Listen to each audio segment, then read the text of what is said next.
Assalamualaikum warahmatullahi wabarakatuh. Waalaikumsalam warahmatullahi wabarakatuh. Bismillahirrahmanirrahim. Alhamdulillahi rabbil alamin. Wassalatu wassalamu ala ashrafil anbiya'i wal mursalin, Sayyidina wa maulana Muhammadin wa ala alihi wa ashabihil mujahidin at-tahirin.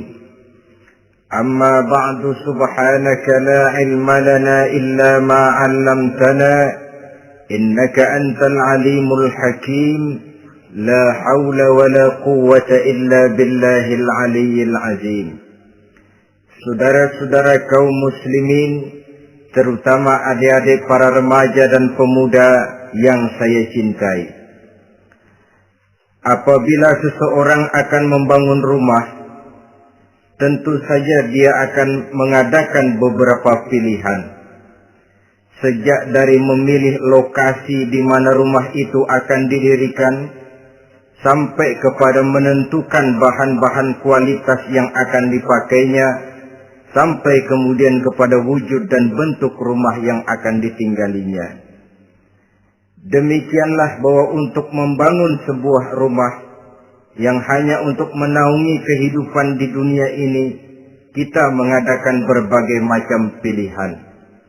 Apalagi kalau kita akan membangun sebuah rumah tangga yang kita harapkan tidak hanya akan menaungi kehidupan di dunia ini, tidak hanya untuk kepentingan kita saja, tetapi juga untuk kepentingan anak cucu kita di belakang hari, termasuk sampai kepada hari akhirat nanti. Oleh karena itu, pada pertemuan kali ini, saya hanya ingin khusus berbicara kepada adik-adik remaja dan para pemuda, bagaimana sebaiknya memilih jodoh menurut ajaran agama Islam. Dalam Al-Quran, Allah subhanahu wa ta'ala menjelaskan, Zuyyina linnasi hubbus syahawati minan nisa, bahwa manusia apapun jenisnya, asal dia bernama manusia, dihiasi dengan perasaan cinta kepada perempuan. Jadi sejak dahulunya secara fitrah laki-laki senang kepada perempuan, sebagaimana perempuan pun senang kepada laki-laki. Dihiasi rasa cinta ini dalam kehidupan manusia. Dan oleh karena adanya rasa cinta, berkembanglah segala macam persoalan. Sehingga seorang ahli cinta pernah berkata, cinta adalah 5 huruf yang membuat persoalan tidak akan pernah selesai. 5 huruf yang membuat persoalan tidak akan pernah selesai-selesai. Tetapi dalam kehidupan sehari-hari sering kita saksikan bahwa cinta ini bisa mendorong, memberikan motivasi yang baik, dan cinta ini pun bisa juga memberikan dorongan yang tidak baik. Oleh karenanya, apabila cinta itu ibarat setetes embun yang jatuh di bumi yang subur, akan tumbuhlah di atasnya aneka ragam bunga-bungaan yang harum semerbak, indah mewangi, sedap dipandang orang, menebarkan rasa aman, damai, sentosa, dan begitu selanjutnya. Tapi jika cinta itu jatuh di hati yang gersang dan tandus, tidak ada yang akan dapat tumbuh di sana selain sirih memanjat batu, kuning daunnya, lemah gagangnya. Maka cinta yang semacam itu tidak akan memberikan dorongan positif kepada seseorang di dalam kehidupannya. Maka lebih dahulu kita akan membicarakan cinta dalam artian yang positif ini, untuk nanti sampai kepada perempuan yang bagaimana yang harus kita cintai, atau laki-laki yang bagaimana yang harus dicintai oleh seorang perempuan. Saudara hadirin yang saya hormati, cinta dalam artian yang positif, pertama, dia selalu mendatangkan keindahan. Yang kedua, cinta itu memberikan energi atau semangat untuk berjuang. Dan yang ketiga, cinta itu selalu membawa resiko dalam bentuk pengorbanan.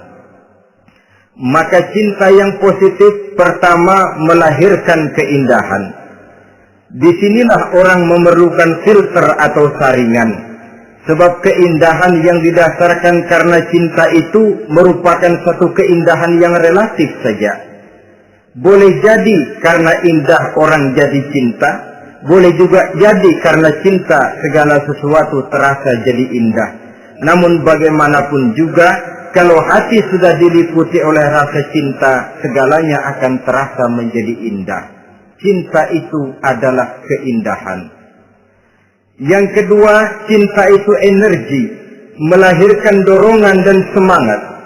Yang lemah bisa menjadi kuat, yang takut bisa menjadi berani, yang jauh jadi terasa dekat. Itu semua karena dorongan cinta. Dan dari energi ini lahirlah yang ketiga, bahwa cinta adalah pengorbanan. Sehingga orang berkata, berani bercinta artinya harus berani berkorban. Takut berkorban, jangan bercinta. Kalau cinta ini kita salurkan kepada nilai-nilai agama umpamanya, yang pertama, cinta mendatangkan keindahan. Kita cinta kepada agama, maka apapun yang diperintahkan oleh agama akan terasa menjadi indah. Salat akan terasa menjadi indah. Puasa terasa menjadi indah. Zakat terasa menjadi indah. Jihad pun akan terasa menjadi indah. Persis kalau kita cinta kepada seorang gadis.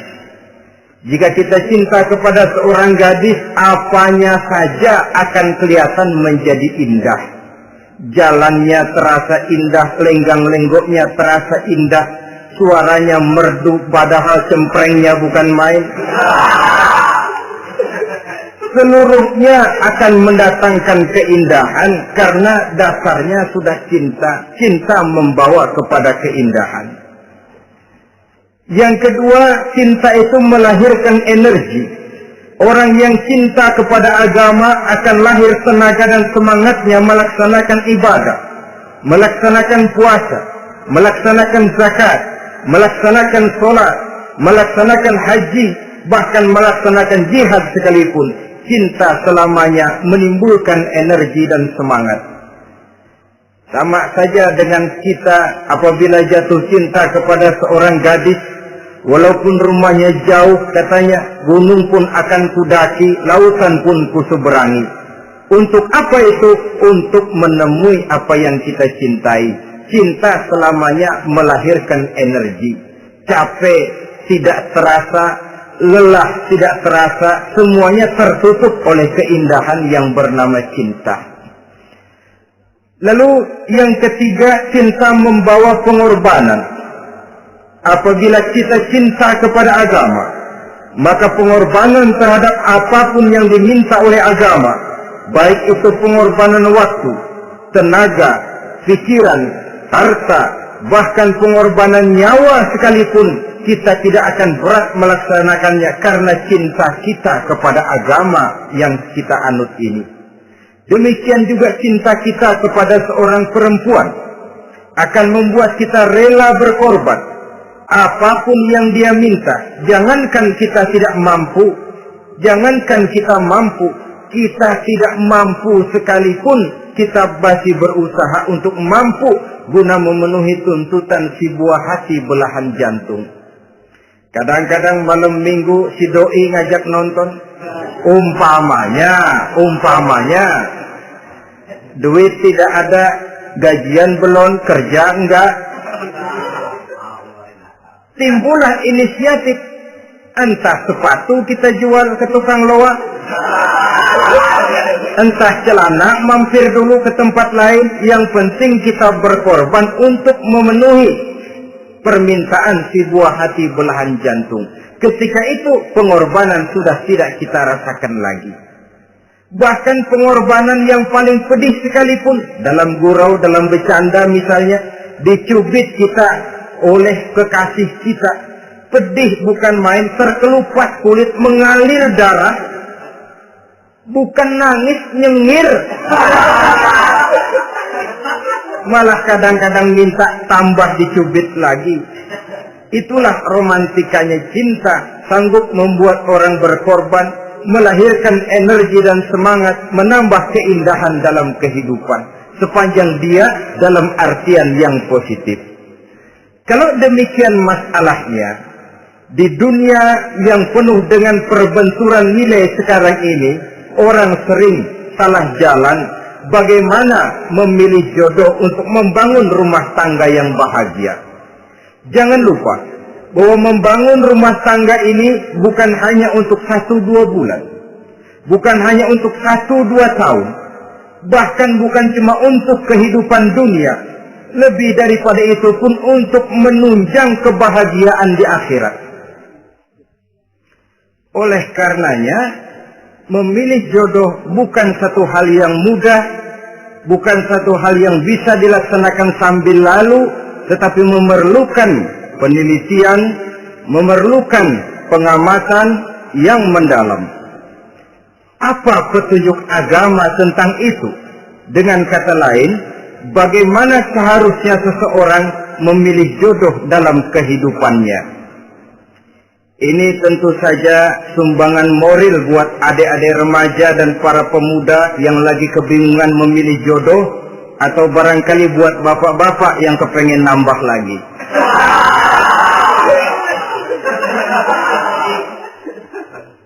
Mohon maaf kepada ibu-ibu, saya tidak menganjurkan, cuma ngajarin. Yang pertama, menurut Nabi, nikahilah perempuan itu karena rupanya, karena hartanya, karena keturunannya, dan karena agamanya. Ada 4 motif utama di sini. Pertama, memilih jodoh, lihatlah rupanya. Lagian siapa yang kepengen dapat jodoh rupanya nggak karu-karuan? Cari rupa yang cantik, indah, dan menawan. Namun jangan lupa, saya katakan di zaman di mana sering terjadi benturan nilai seperti sekarang ini, orang sulit untuk mendapatkan keaslian. Di mana teknologi sudah sedemikian canggih, di mana ilmu kedokteran sudah sedemikian maju, maka berbagai macam rupa bisa dibentuk dengan apa yang dinamakan operasi plastik misalnya. Yang pesek bisa dibikin mancung, kuping yang kelebaran bisa dibikin sedang, pipi yang kembung sebelah bisa dibikin rata, janggut yang tidak menarik bisa dibikin lebah bergantung katanya. Oleh karena itu, kalau pilihan hanya tertuju kepada rupa yang cantik saja semata-mata, kita sudah melakukan satu kesalahan yang sangat besar. Sebab apa? Diperingatkan oleh Nabi melalui hadis Ibnu Majah, Bazar dan Baihaqi dari Ibnu Umar. Janganlah kamu kawini seorang perempuan karena kecantikannya, sebab kecantikan boleh jadi akan mencelakakan. Jangan juga kamu kawini perempuan karena hartanya, sebab kekayaan biasanya akan mendatangkan kesombongan. Tetapi kawinilah karena agama dan akhlaknya, karena itulah yang akan membawa kepada kebahagiaan. Saudara-saudara kaum muslimin, terutama adik-adik remaja dan para pemuda, dikala usia puber, apalagi mata baru terbuka, awal balik namanya, remaja sering kehilangan filter. Pokoknya asal lihat rupa yang sudah lemot, denok, geboy, pikiran pun hanyut, malam terkenang, siang terbayang, tidur tak nyenyak, makan tak enak katanya, selalu terbayang wajah si doi. Dikala itu orang kehilangan pertimbangan bahwa rupa yang cantik kadang-kadang sering menipu. Diriwayatkan oleh Imam Ibnu Abbas, satu hari ketika sedang kumpul dengan para sahabat, lewatlah orang dengan potongan khas, ya, potongan orang kaya. Kelihatan kan, orang kaya sama orang miskin jalannya aja lain kan. Jalannya saja, jangan gaya hidupnya, jalannya saja lain. Liwat dia, Rasul bertanya kepada seorang sahabat, menurut pendapatmu bagaimana orang yang liwat itu? Kata sahabat, oh yang lewat ini ya Rasul, kalau dia meminang perempuan pasti diterima. Kalau dia menolong orang pasti berhasil. Kalau dia ngomong pasti didengerin. Kenapa? Orang kaya. Orang kaya ya Rasul. Kalau dia minang, perempuan mana yang kagak bisa menerima kalau dipinang oleh orang kaya? Biar mukanya udah belipet kayak dompet tanggung bulan.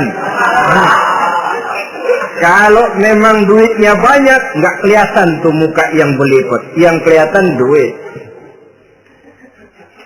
Kalau dia nolong orang, pasti berhasil apa yang dia tolongi. Kalau dia ngomong, pasti didengerin orang. Walaupun omongannya biasa-biasa saja. Kenapa? Orang lihat penampilannya.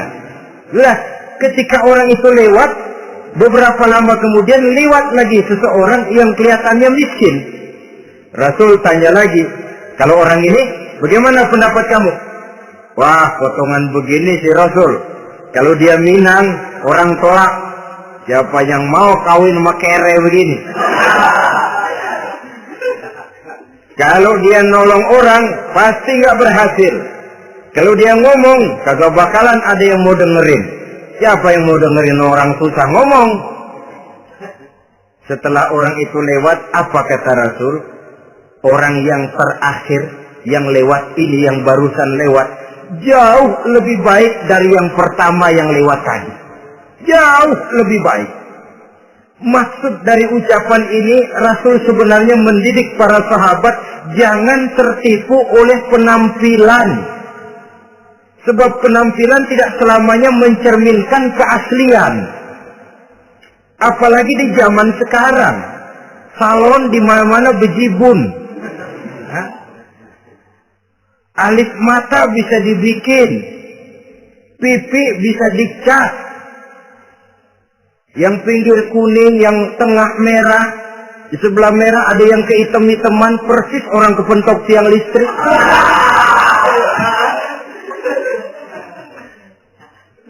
Kecantikan yang artifisial, kecantikan yang bukan alami. Karena itu silakan saja cari yang cantik, tapi jangan terpaku sampai di situ. Sebab kecantikan di samping dia mudah berubah oleh pergeseran masa dan pertukaran waktu, ternyata penampilan tidak selamanya mencerminkan keaslian. Lain hari seorang sahabat pernah mengadu, "Ya Rasul, ada apa? Inna imra'ati la turaddu yadul lamis."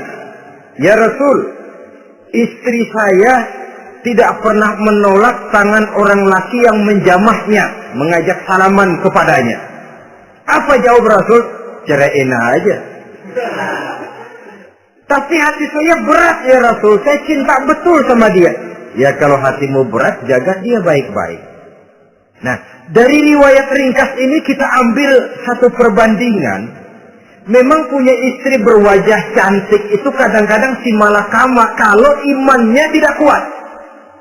Si malakama. Kita diemin aja, binal, makan hati, nggak aman, nggak tentram.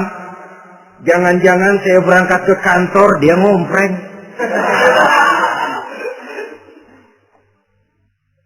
Buah si malakama, seperti orang tadi, ya Rasul. Istrinya kelihatannya sebenarnya tidak negatif maksudnya ini, cuma bersalaman, tapi terlalu ngobrol. La turaddu yadul lamis, tidak pernah menolak orang yang ngajak salaman. Ya sekedar salaman. Tapi kan awalnya dari salaman. Kalau sudah salaman kan strum bisa ngederdet dari tangan situ. Kata Rasul sederhana saja. Ya kalau memang begitu ceraiin. Saya nggak kuat Rasul, saya cinta betul sama dia. Kalau kau tak kuat berpisah dengan dia, jagalah dia baik-baik. Ajar, didik, tanamkan rasa keagamaan di dalam hatinya.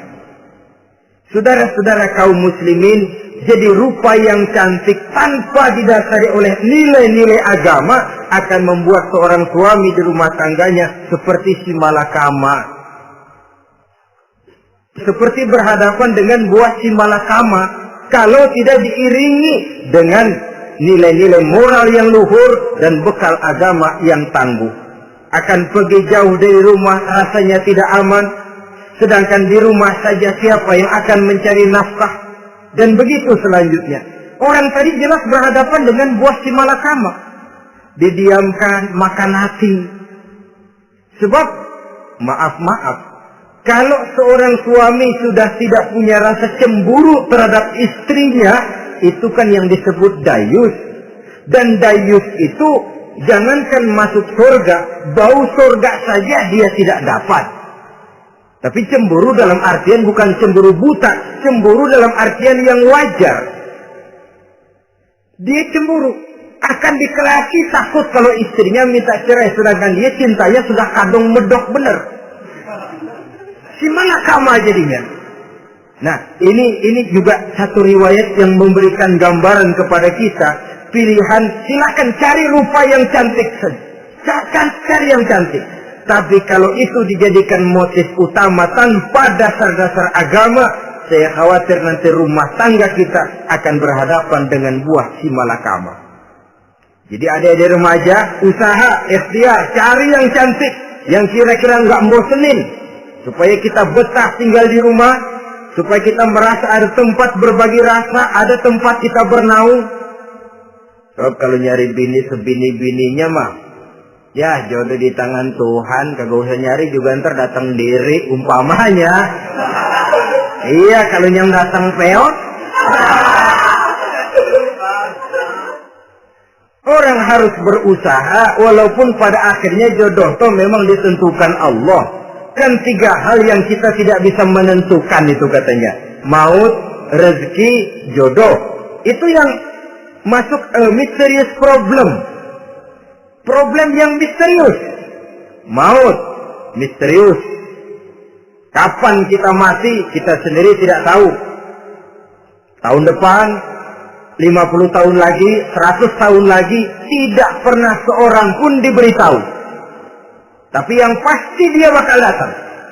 Kapan dan di mananya, kita tidak tahu. Bisa di rumah, bisa di masjid, ya alhamdulillah. Bisa di majelis taklim, syukur. Bisa di medan perang membela agama, bagus. Pasti dia akan datang. Maut, mysterious problem. Sesuatu yang kita tidak tahu kapan datangnya. Rezeki, gitu juga.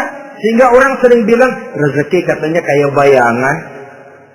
Kita ubur-ubur, dia lari. Kita diem, dia mah diem.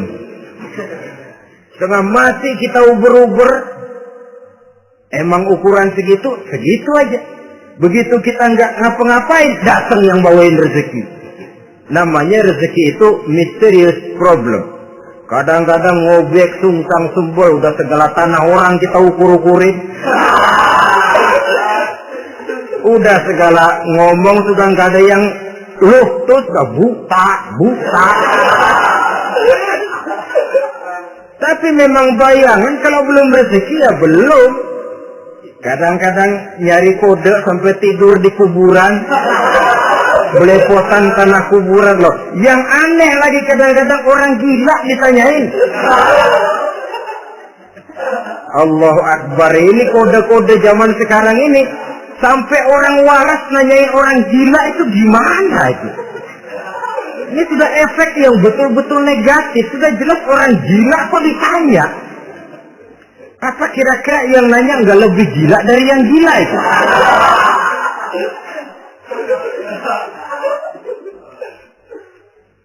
Saudara-saudara kaum muslimin, terutama adik-adik remaja dan para pemuda, jadi silakan saja cari rupa yang cantik, karena dia akan jadi tautan hati, buah hati, belahan jantung, tempat kita berbagi rasa, tempat kita pulang dan tinggal di rumah tangga kita.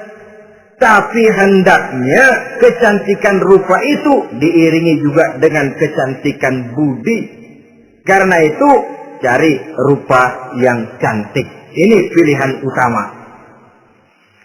Yang kedua, kata Nabi, harta, cari yang kaya. Tetapi jangan lupa, jangan dijadikan pilihan utama. Karena kekayaan sering mendatangkan kesombongan. Apalagi kalau seorang pemuda mendapat istri orang kaya. Hidupnya dimodali oleh istrinya. maka biasanya wibawanya sebagai seorang suami akan hilang. Akhirnya komando di tangan istri. Dikala itulah suami tidak lebih daripada prajurit yang taat kepada komando istrinya. Padahal menurut konsep Quran, ar-rijalu qawwamuna 'alan nisa, laki-laki diciptakan sebagai pembimbing bagi perempuan. Kalau nanti suatu saat terjadi benturan, sedangkan modal diberikan oleh istri, terjadilah pengungkitan. Kata istrinya apa? Lu jangan bertingkah, lu kan kawin sama gue modal lu kolor doang.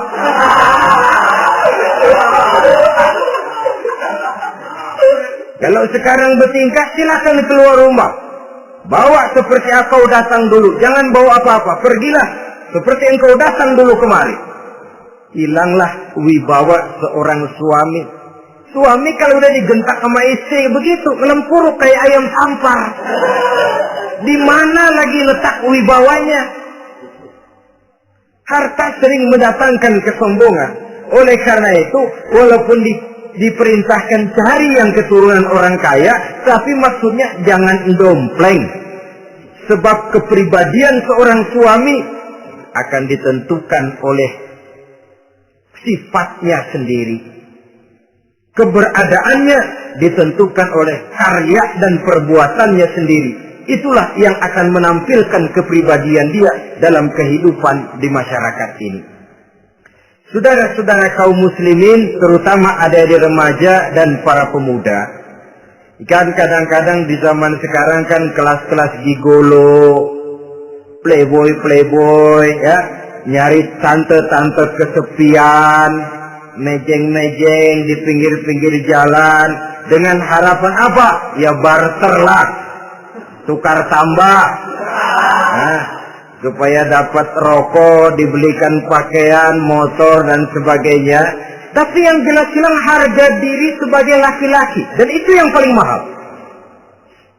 Kalau seorang laki-laki sudah kehilangan harga diri, apalagi yang bisa dibanggakan dalam kehidupan ini?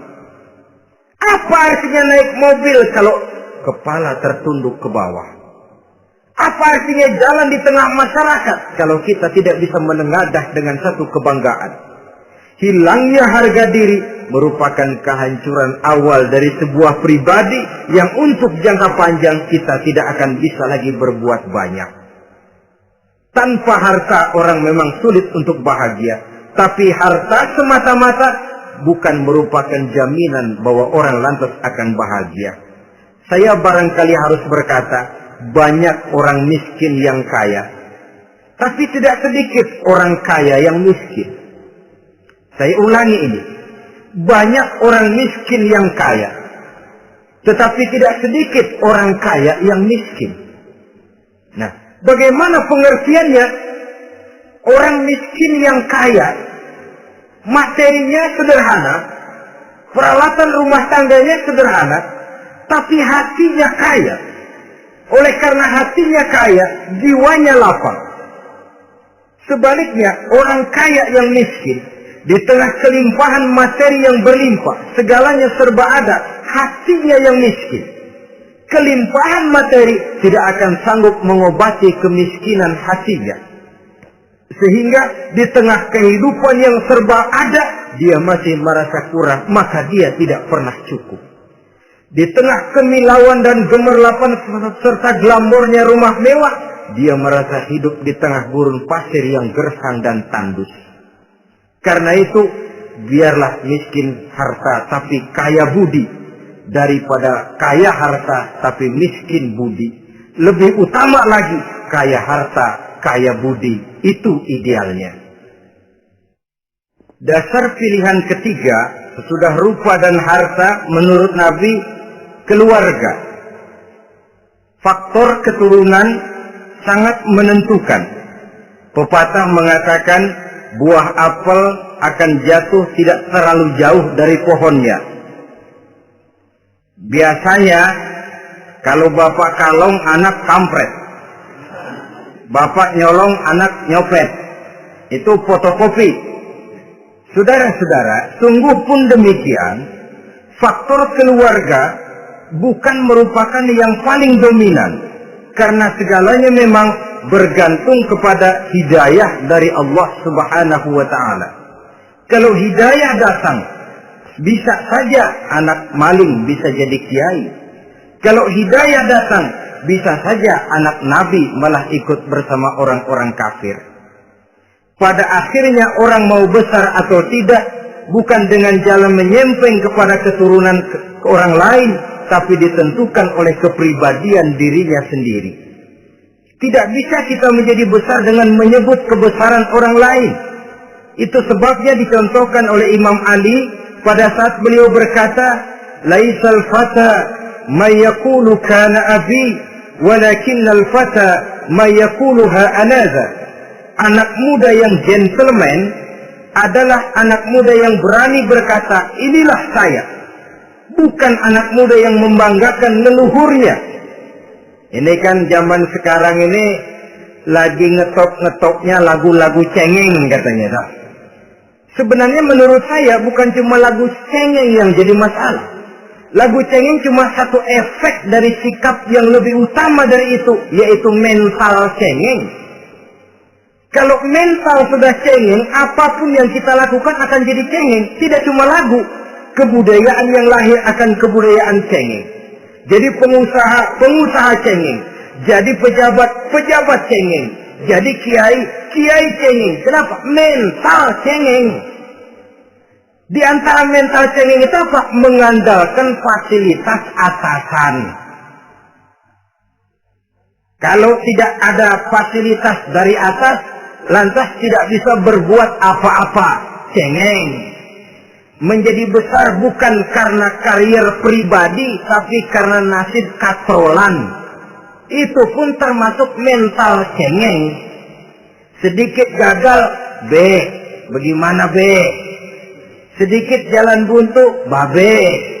Sedikit deadlock, babe. Lu ngapain babe lu melulu?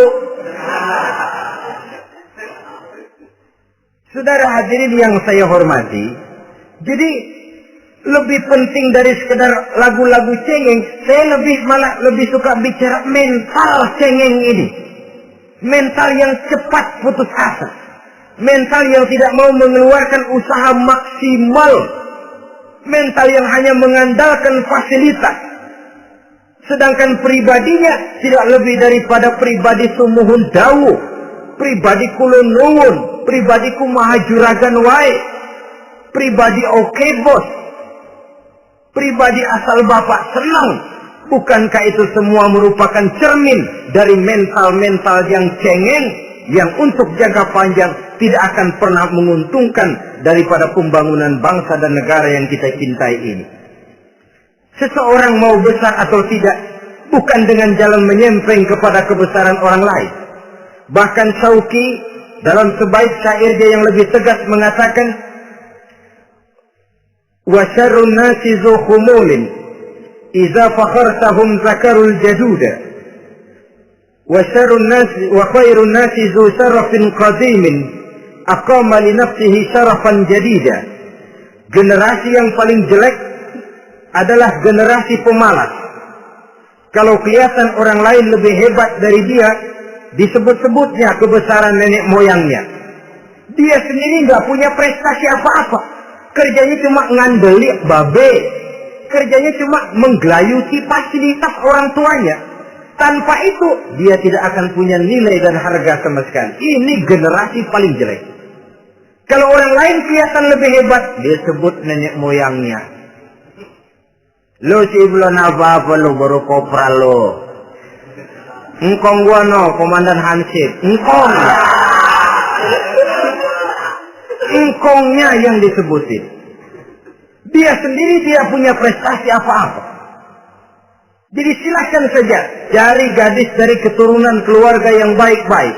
Tapi jangan jadikan tendensi utama, jangan dengan niat untuk menyempeng kepada kebesarannya. Tapi paling tidak dengan niat agar mudah-mudahan dari benih yang baik ini akan lahir keturunan-keturunan yang baik pada akhirnya. Itu yang kita harapkan. Bukan lalu dengan pertimbangan, weh, mertua gue bos nih, kali aja begitu gue kawin dia mampus. Ini semua warisan kan jatuh kemari semua. Kalau itu niatnya sudah jelas salah.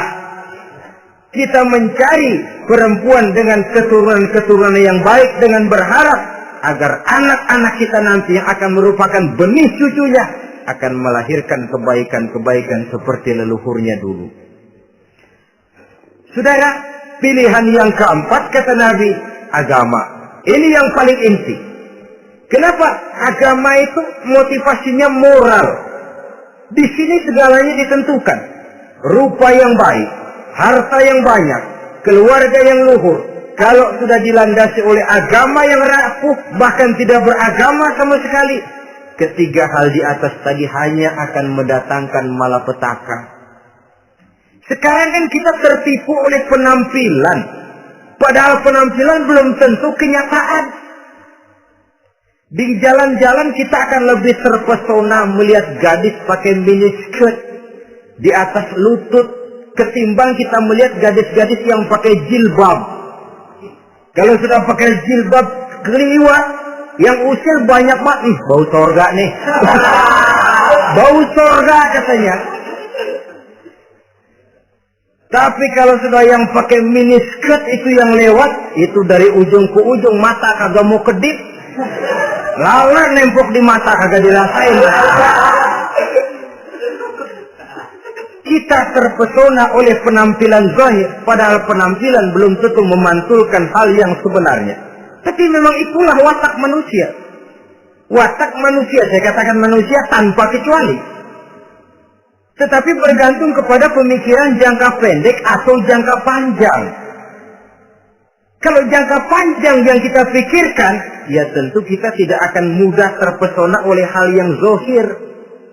Sampai-sampai Quran sendiri mengatakan budak yang hitam legam tapi beriman itu lebih baik daripada orang-orang musyrik walaupun cantik, denok, lemot, geboy.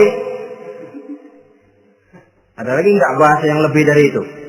Cantik, denok, lemot, geboy, bahenol, nerkom.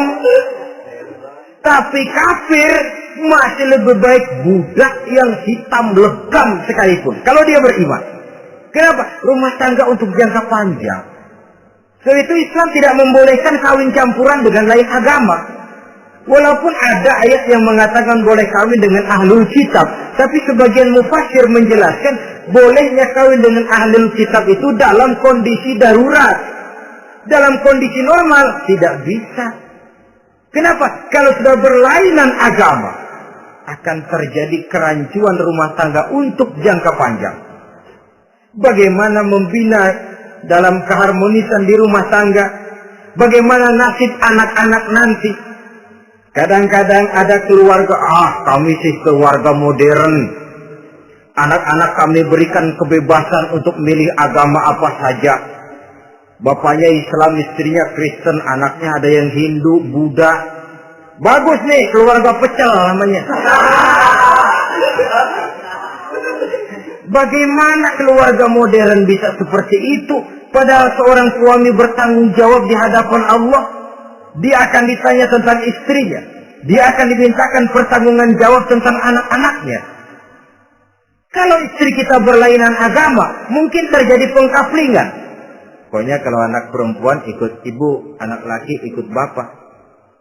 Administrasi dunia bisa begitu, tapi akhirat pertanggungan jawab di hadapan Allah.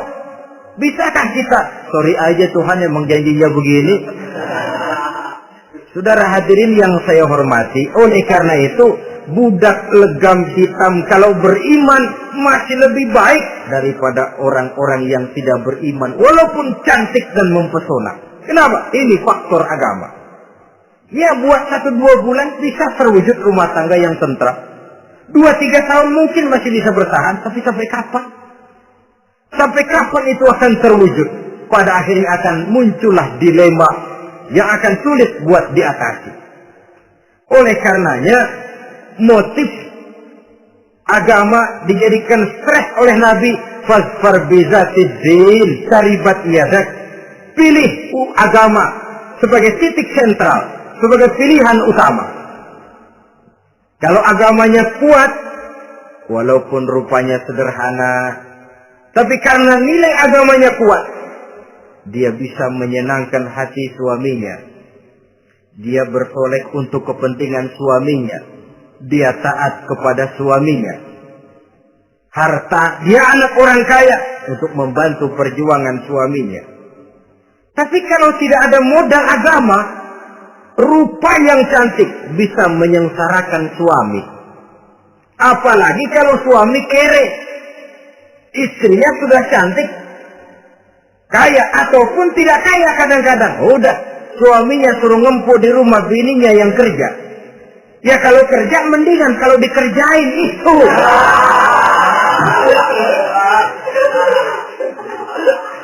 Itu yang repot. Saudara hadirin yang saya hormati, dan ini bukan satu dua kasus.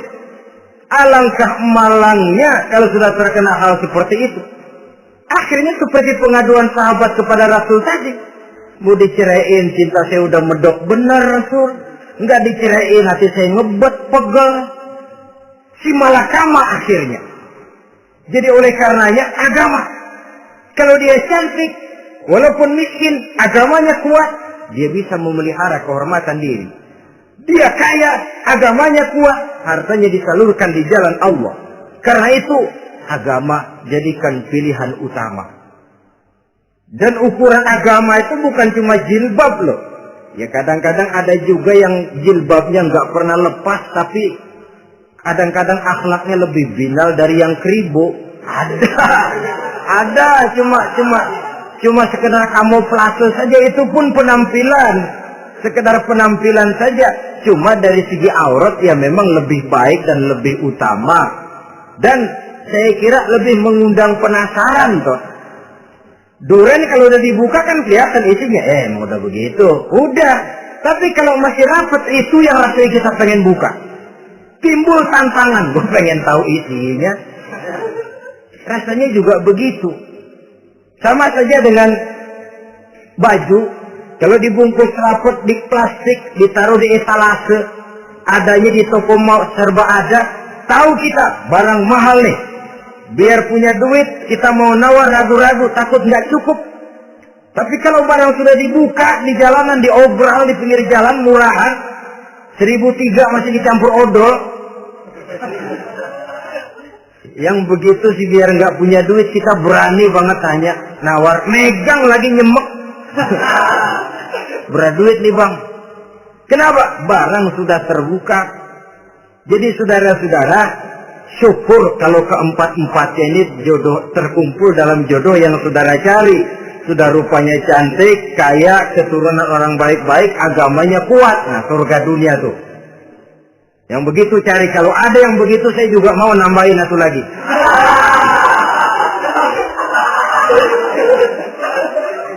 Tapi yang kumpul keempat-empatnya ini terus terang saja langka. Makhluk langka ini. Kadang-kadang cantik, kaya, keluarganya hebat, agamanya nol, akhlaknya kayak setan.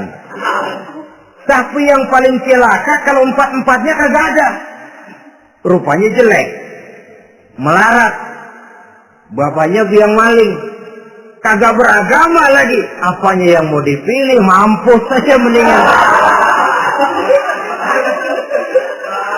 Sudah nggak ada pilihan sama sekali toh. Sudah nggak ada pilihan sama sekali.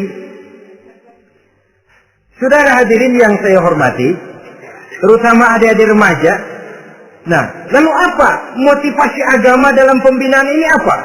Agama ini kan memberikan contoh bahwa perempuan yang baik itu, yang kita ingin jadikan dia sebagai ideal dalam pencarian jodoh, tandanya 3. Iza ra'aitaha sarabta, kata Nabi. Kalau dipandang, dia bisa menggembirakan kamu. Kan ini yang penting buat seorang suami. Kalau saudara nanti jadi suami, punya istri yang jadi partner setia mendampingi suaminya. Kalau dilihat nggak bosenin. Kenapa? Dia berdandan untuk nyenangin hati suaminya. Nggak bosenin. Kan kadang-kadang ada bini kalau kita pulang demok aja fotonya.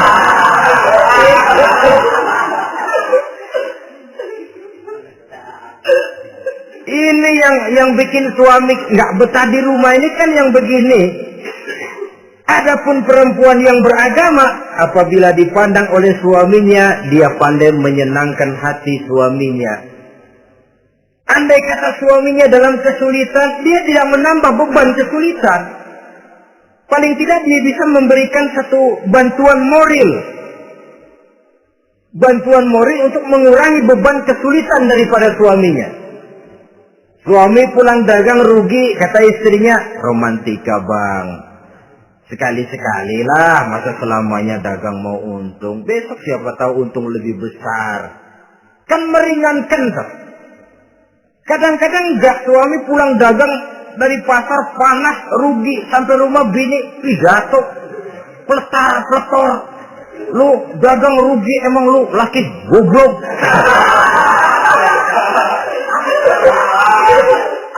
Sudahlah di pasar rugi, di rumah digoblok-goblokin. Ini nanti kena penyakit broken home yang begini ini. Padahal kesuksesan di kantor, kesuksesan di pasar, kesuksesan di medan tugas selalu dimulai dari kesuksesan dan ketenangan dari rumah tangga. Dia berhias untuk kepentingan suaminya, tidak terlalu berlebihan, dan suaminya pun pandai menghargai istrinya dengan kata-kata yang menimbulkan gairah dan semangat. Istrinya berkata, kamu makin cantik saja. Jangan juga kadang-kadang suami ketus. Ngelihat dasu pulang kantor, lihat suaminya, istrinya dandan rapi, tumben lu mau bekasin apa? Mau bekasin katanya. Artinya apa ini? Pandai mengembirakan, bisa tenggang rasa, bisa berbagi rasa. Sehingga suami merasa ada tempat dia bertukar pikiran, ada tempat dia membicarakan persoalan. Dialog dalam kehidupan berumah tangga itu sangat diperlukan. Iza ra'aitaha sarratka, kalau dipandang dia sanggup mengembirakan kamu. Dikasih uang 500 senyum, 5.000 pun ketawa, menggembirakan. Dia bisa taruh kata hatinya kesel, tapi mulutnya senyum. Nah ini yang sulit ini. Senyum tapi kesel, kesel tapi senyum. Kadang-kadang istri itu kan kalau sudah kesel, suami pulang nggak bisa dia menyembunyikan kekesalannya. Dari jauh suami sudah lihat ini yang nyambut, ini bemo ini.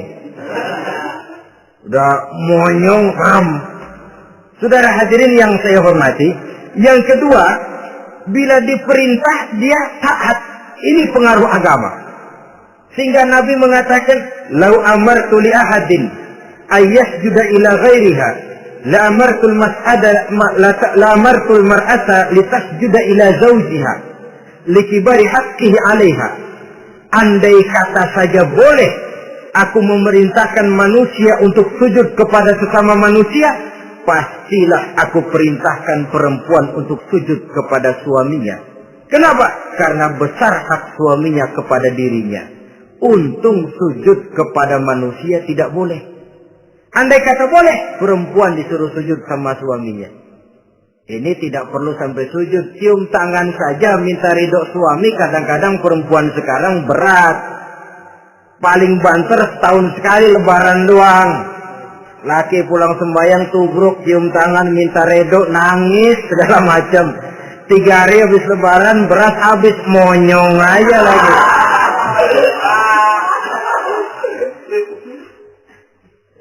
Saudara hadirin yang saya hormati,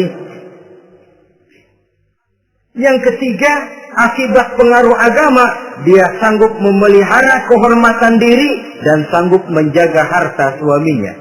Memelihara kehormatan diri baik pada saat suaminya di rumah atau pada saat suaminya tidak ada di rumah. Satu riwayat, seorang sahabat akan pergi perang jihad di fi sabilillah.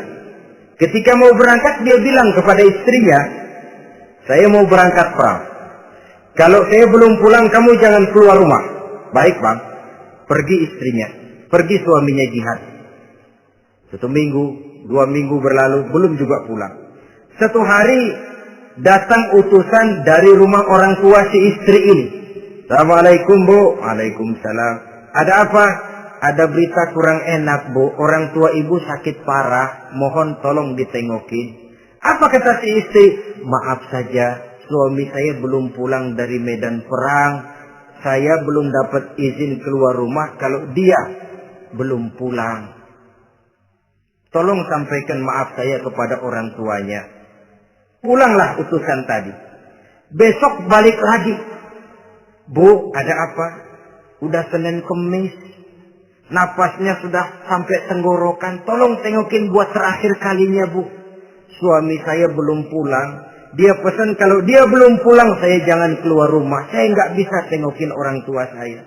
Salam maaf saja. Pulang utusan itu. Besok balik lagi. Bagaimana? Sudah meninggal Bu. Mau dikubur. Tengokinlah buat terakhir kalinya. Suami saya belum pulang. Saya belum berani keluar rumah kalau suami saya belum pulang. Itu janji saya sama suami saya. Pulanglah utusan ini ngadu kepada Rasulullah Sallallahu Alaihi Wasallam. Ya Rasul, ini perempuan kelewatan benar. Dari orang tuanya sakit sampai sekarat, sampai mati, sampai dikuburin dia nggak nengokin. Memangnya kenapa? Suaminya katanya pergi jihad dan suaminya tidak mengizinkan dia keluar rumah kalau si suami belum pulang. Apa jawab Rasul? Marahkah beliau? Tidak, beliau senyum. Apa katanya? Dosa orang tua yang meninggal ini telah diampuni oleh Allah karena dia punya anak perempuan yang begitu taat kepada suaminya. Allahu Akbar. Dosa orang tua yang sudah meninggal itu diampuni oleh Allah karena dia punya anak perempuan yang begitu taat kepada suaminya. Ketaatannya kepada suaminya menyebabkan dosa orang tuanya diampuni oleh Allah Subhanahu wa Ta'ala. Suami pergi jihad, orang tua sakit keras, tidak berani dia keluar rumah. Itu tandanya bisa menjaga kehormatan diri. Kalaupun satu saat suaminya manggil, Bu, tolong ambilin uang di dompet. Dompetnya dibawa, Bang, ambil saja sendirilah, nanti salah ambil lagi saya. Kadang-kadang enggak, suaminya pergi mandi, dompet berantakan. Saudara hadirin yang saya hormati, ini motivasi agama. Jadi kecantikan zahir yang diimbangi dengan kecantikan batin oleh karena pengaruh agama tadi. Kalau sudah kemari, orang tidak perlu mikir-mikir operasi plastik, bikin yang pesek jadi mancung supaya orang tertarik, bikin belakang yang kurus jadi menarik. Tidak. Orang tidak perlu lagi pakai susuk-susukan, dipasang di bibir supaya kalau senyum orang gempor, supaya kalau ngomong orang percaya, dipakai di kuping supaya macam-macam. Tidak perlu lagi pakai jampa-jampe, pelet-peletan supaya kalau diludahin orang ngikut. Nggak perlu lagi. Kenapa? Cinta itu nature, sesuatu yang alamiah, yang tidak bisa dipaksakan. Dia kudrati, karunia dari Allah. Tidak bisa cinta dipaksakan. Kalaupun bisa, dengan ilmu pelet, oh saudara bisa membuat orang jatuh cinta, ya 2-3 hari, 4-50 hari. Kesananya, apa yang akan terjadi? Kelanggengan tidak akan pernah terwujudkan. Kenapa? Keterpaksaan yang akan timbul. Dalam kondisi semacam itu, rumah tangga tidak akan mengalami ketenangan dan ketentraman. Jadi biarkan cinta berjalan secara alamiah, karena dia memang alamiah. Saudara-saudara, nah sekarang kalau sudah ketemu nih, yang 4 tadi, rupa cantik, keturunan boleh, kaya lumayan, agama kuat. Apa yang harus kita cari? Apa yang harus kita lakukan? Apa pakai pepatah anak sekarang? Aku lihat, aku pikat, aku dapat, aku sikat, aku minggat. Bangsat.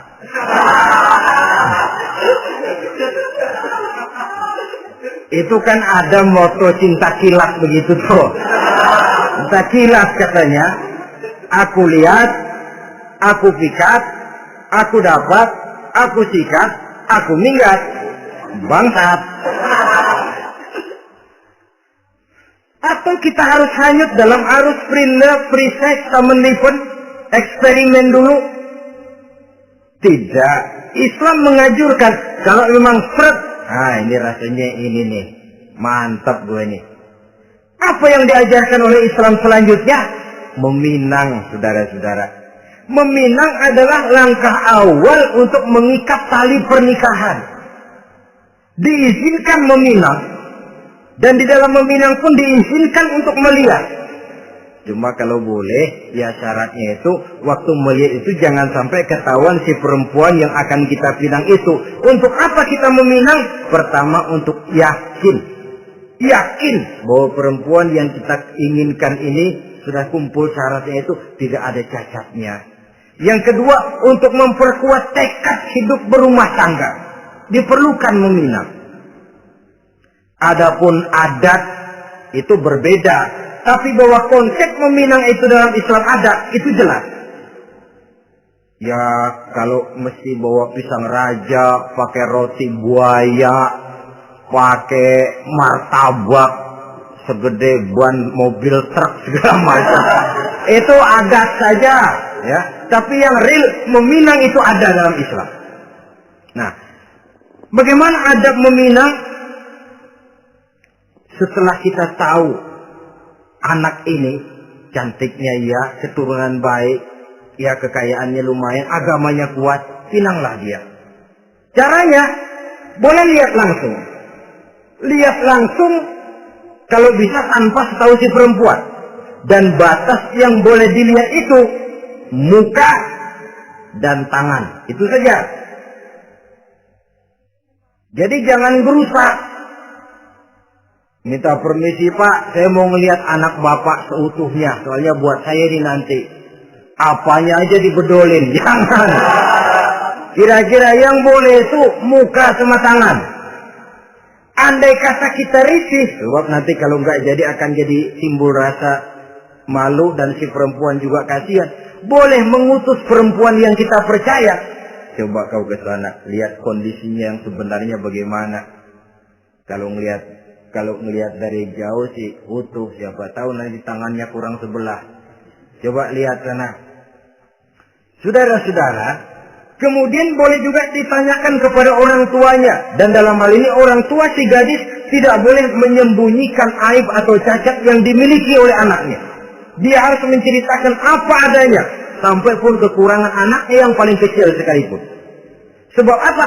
Jangan sampai istilah pepatah beli kucing dalam karung.